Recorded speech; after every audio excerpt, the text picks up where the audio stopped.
gonna change the world, change the world, change the world, yeah. Welcome to Celebrate Transformation. My name is Sally Colon-Petree, and as you can see, Tim is not with me today. He's traveling and he's changing the world, of course, everywhere he goes.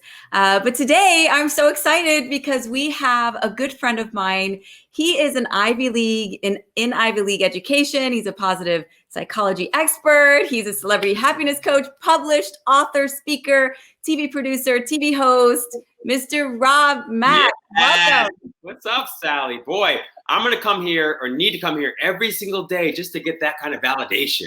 I promise. You know what? You're so awesome. I light up when I'm around you. You're just That feeling is so mutual, by the way. Beautiful, brilliant. I mean that. So nice to be here. Thank you. So you, of course, agreed to be on the show today. And, you know, as we're going into the holidays, tomorrow actually is Thanksgiving. And I wanted to bring you on and one of your friends, actually, her name is Shira, and then her last name, you're going to have to help me with. Myrow.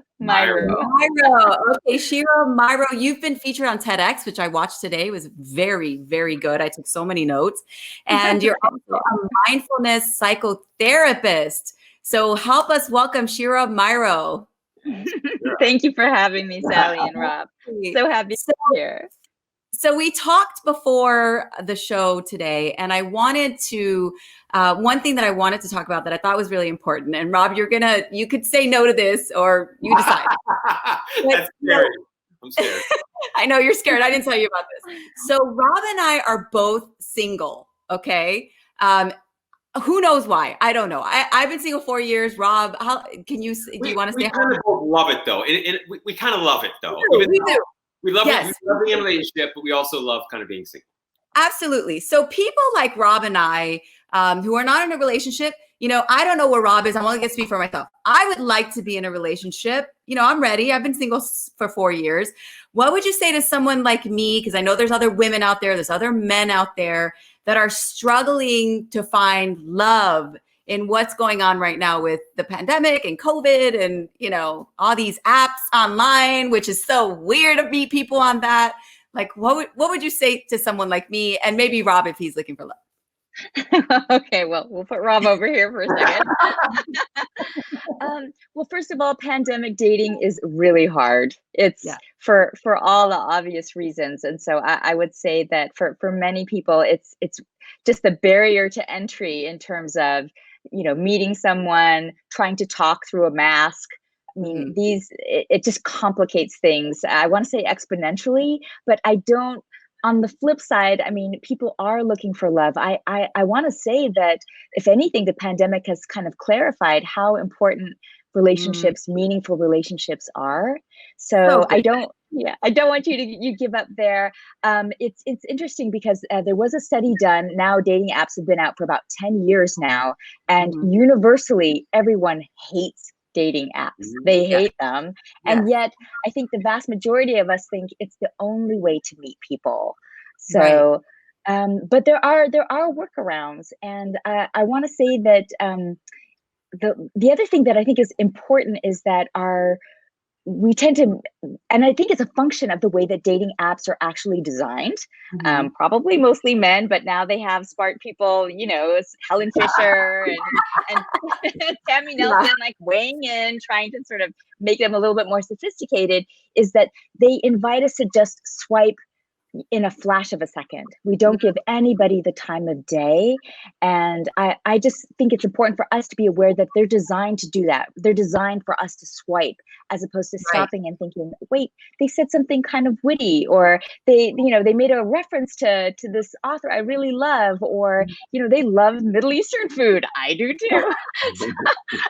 So I think just to sort of slow it down, because I think if we're just snapping away or swiping away, that promotes the sense of I want to say we're not giving things the time that it takes, and we're making kind of superficial judgments. And if we could just sort of slow things down a little bit and give people a little bit more time to get to know them, that might help facilitate a connection that might even just be around the corner. Um, You know what? I'm going to be awkward right now. My lights, I did not turn my light. And I was like, why am I so dark? There we go. Now There we we're go. like, Yes. okay. So here's a question. How honest do you think you should be from the very start of an online connection? How honest should you be from upfront? Like, because I don't like to waste time. of course. Well, honest in what way? Well, like for instance, I'll give you an example. So I went on a date. I'll just put my stuff out there. That's okay. I went on a date recently with a guy that I met on an app. Super, so many things about him. I was like, yes, yes, yes, yes, yes. These are great, right? So I've been single for 4 years. That's a long time. I am a people person and I love love. Okay. So, if I text, like good morning or like whatever, and he doesn't text me back within like 30 minutes, I start filling in all kinds of blanks. Well, is he talking to somebody else? Why isn't he texting me back? And I don't know if it's the Puerto Rican in me that does that. I'm not sure. But I think I've been single for so long, I feel a little needy. I'm just going to say that and be honest. I feel a little needy right now. So do you say to the guy, I would really love it if you could text me back within, 5 or 10 minutes? Because I do right now. Like, is it weird to say that? Okay. Well, I actually want Rob to weigh in Oh here. my God. You know what? My answer. I'm the worst person to answer this question probably in the history of humankind. Wait, but answer it anyway. Okay. So I will tell you this, and I get it. I get this sort of the meaning making and the storytelling around those kind, and I think there's an incredible opportunity to manage expectations. Absolutely. I think it's just a question of, I think you can say anything, but it's how you say what you say so that it can be received by the other person and reciprocated in a way that you can also hear and receive, right? So I think that's the game. I will say, in particular, relative to the 5-minute response time expectation you have, I would strongly encourage you to begin drinking right before you start texting, please. You're not giving these relationships any chance at all. I mean, especially even somebody, I think that's especially true for some of the folks that might be most interested in being in a relationship, but they're just out of bandwidth. I know that my turnaround time is terrible, but I'm going to leave this to the relationship expert here. What do you say? Well, I actually think it wouldn't be a bad idea to say, could we talk about texting for a minute? Like, I've liked you. I had a great time on the date. Just tell me a little bit about your texting preferences. And I know it might sound kind of direct and explicit. No, I like that.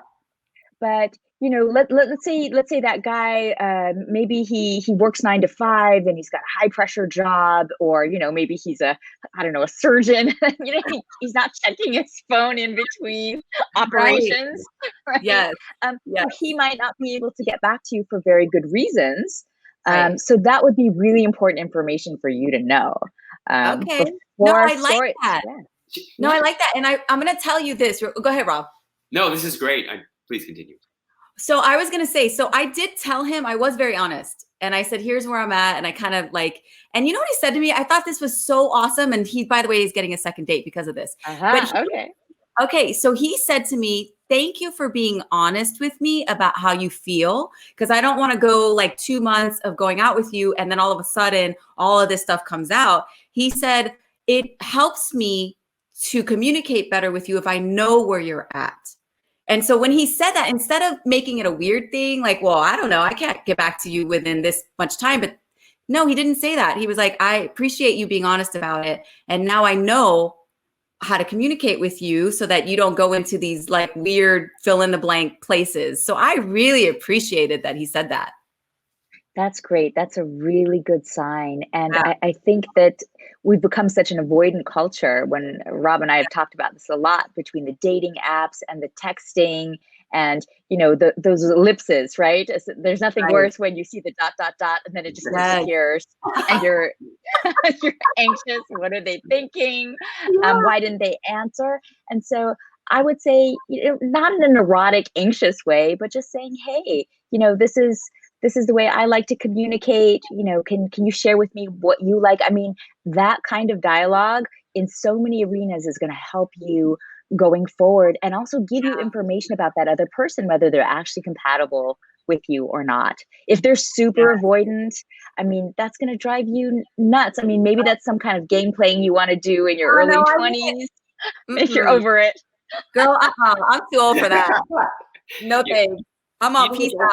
Right. You know what's also great about that, and Shira, it's such a great point, and I just want you to, if you can, elucidate this point a little, is like the use of questions, like innocent, non-judgmental questions that not only seek information, but also connection. Like, I think they're underused, but what do you think about that? I know you've talked really eloquently about like the curiosity in the context of relationship or in the context of dating and how valuable that is, but what do you think about that?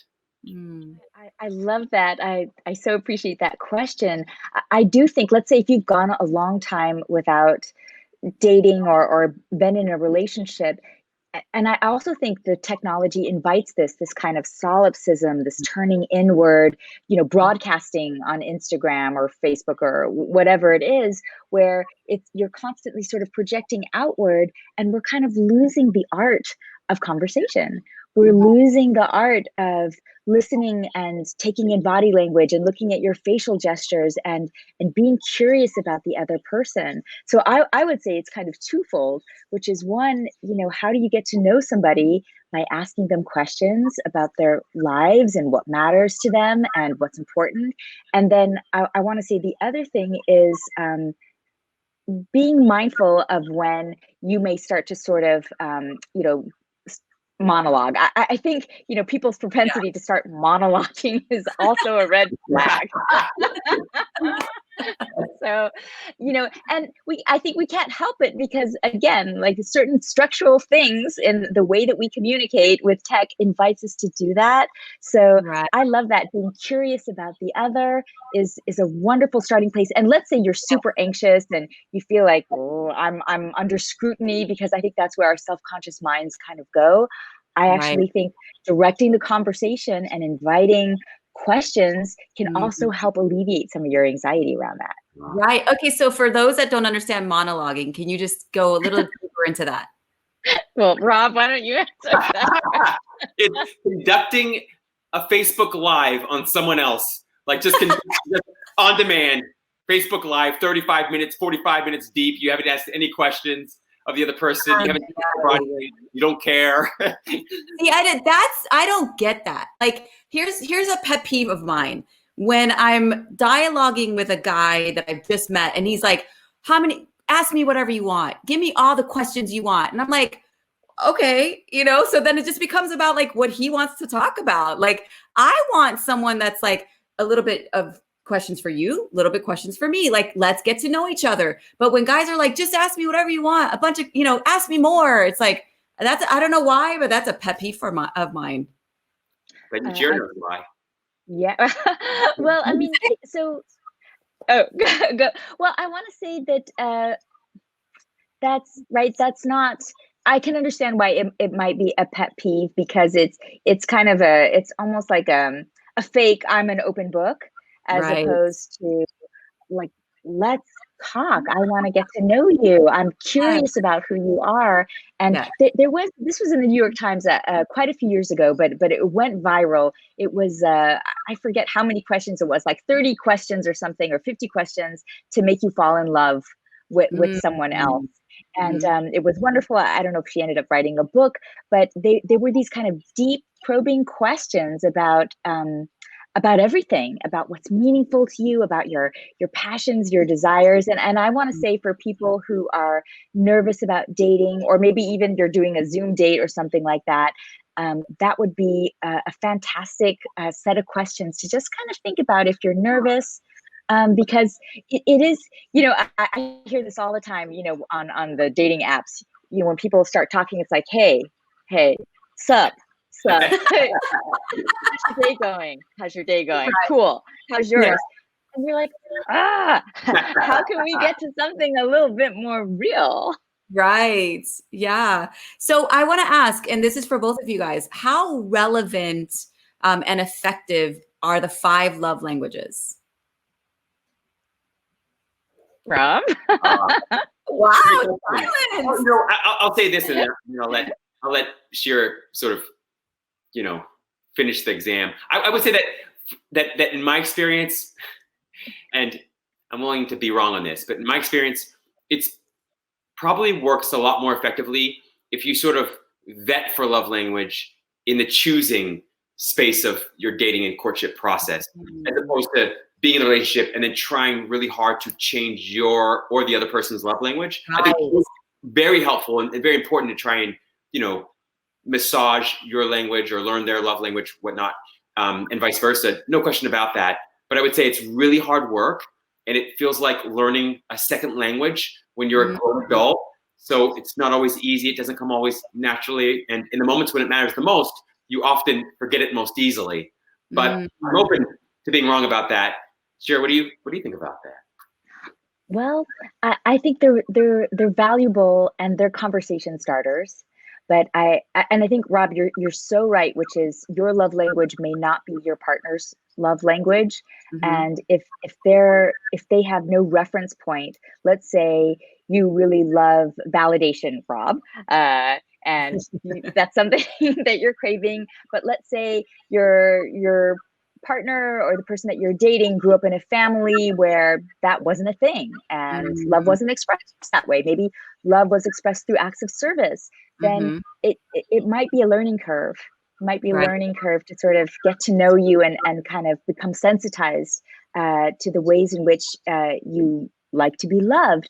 But I also want to say there's other types of love languages that are equally, if not more important, which is the idea of emotional responsivity. I would say is the primary love language. And when I say emotional responsivity, I mean being attuned enough to your partner or your person that you're dating to kind of check in, like sense how they're feeling or be curious and compassionate about how they're feeling. I would say that quality of attunement is kind of worth all those love languages combined. Right. I agree. And for those that, go ahead, Rob, go ahead, you go. I'm just going to say one thing, because this is why I love conversations with really emotionally intelligent people, Shira, Sally, because things happen in the context of the conversation that actually sort of demonstrate the very point that was being made. Like, Shira, just what you did just now, where you found something within what I said, all the craziness and nonsense that you found something there to agree with, right? And then meet me there, and then go in a direction that didn't feel nearly as it could have felt to someone else off-putting, or if somebody could have basically addressed what I had said in a way that would have made me feel insulted or slighted, or I was wrong, or this or that. But you have a consistent, and so does Sally, you have a consistent approach of meeting people where they are, finding something to appreciate or validate within what they've said, and then use that as a sort of jumping off place for the other things that you want to add to the conversation. And I think that skill itself is like a superpower. It's almost like it's like single task listening. So you're only listening to exactly what they're saying. I'm not listening to the dog in the background or the kids outside, or single task listening, which is what I'm really trying to focus on. For those of you that don't know about the 5 love languages, you can actually take a test where you answer like a series of questions, and then it'll pop up what they think your love language is. Mine happens to be quality time and words of affirmation are my top 2, which I actually had my daughters. So if you're a mom out there and you're watching, you can actually do this test with your kids to find out what their love language is. They have a love languages for teens and for kids and for singles and for couples. And I had my daughter, Stevie, who's 13, take it last night. And she's the exact as me, quality time and words of affirmation, almost the exact same. So, and it's true because her and I are always like, let's hang out. Let's talk. What are you doing right now? Come talk. Let's watch a movie together. So I think it's pretty accurate. I mean, just in my own world, it's pretty accurate. So, but I want to like switch a little bit. There's something in your TED Talk that you said, or TEDx talk, the only way out is through. I love that. And it's Robert Frost, but I love that you quoted that. And can we go a little bit deeper into that? Because I just love that quote so much. It's a beautiful quote. Is there a particular context that you want to use that quote for, or just in terms of facing challenge and adversity? Yes, and like just learn, wanting to transform your life of like there's a lot of people out there right now that I just have been around that are just, they can't get to finding themselves. They can't figure out what their life is. What are they here for? I have so many people like that in my life right now. So how do we help them get to the place where they can find themselves? They can find purpose in themselves. It's a wonderful question, Sally, but it's also complicated. I would say that maybe through inquiry, through compassionate, curious conversation, I guess it's a thread in this conversation that we're having now, to invite them to explore the questions, because not everybody has the bandwidth to go deep or to go deeper. And so even, it's different depending on the context of the relationship. Is it a family member? Is it your daughter? Is it a partner? And sometimes the hardest thing is to watch people that we love and care about really struggle, maybe with symptoms. Like sometimes if they're suffering from depression or anxiety, and you see that they're in a struggle, but oftentimes those are secondary, right? There's deeper, that's what that talk was about. There's deeper questions underlying those symptoms, and how can you kind of dig down and get to those really important questions. And so, I find it, certainly as a therapist, inquiry, it really is the way, without sort of pushing an agenda or without superimposing answers, because their answers might not be our answers. Yeah. Right. Wait, and you can't Google this one, Shira. I can't just Google purpose, my purpose, put it in the Google bar. It's going to come up with the SEO. We wish, right? We wish. I tried. When I was like 17, 18, I was like trying to Google all of it, man. But no. Yeah. And Rob, you as a life coach, I'd love for you to answer that as well. I love, you can never follow Shira up. She's just so well-spoken and so eloquent. I would say that, I just love, and we've all tried, right? We've all tried to find our way into better situations, circumstances in our lives without really healing whatever caused the undesirable situation or condition to begin with. And then we meet, it seems like we meet the same person over and over again, or the same situation over and over again. And so that's always a good, clear example that we haven't really healed the root cause. So I think when I think about the only way sort of, out is through, I also think that, the only way out is in, right? That the way out is through the indoor, right? And so it is about inquiry. It's about diving deep inside and, getting to know yourself at a more intimate level. I mean, it's very difficult, if not impossible, to know other people in a greater way than you know yourself, despite what your mind may tell you. So you only really ever know people at the level in which you know yourself. And I've learned that the hard way, like I learn everything. But I would say that is definitely one of my favorite quotes. And your TED Talk, Shira, was a beautiful sort of demonstration of that particular quote. Yeah, I agree with that. And so as we wrap up, and again, this show goes by so fast, the conversation is just so deep and pure, and I just love it, authentic. I love it.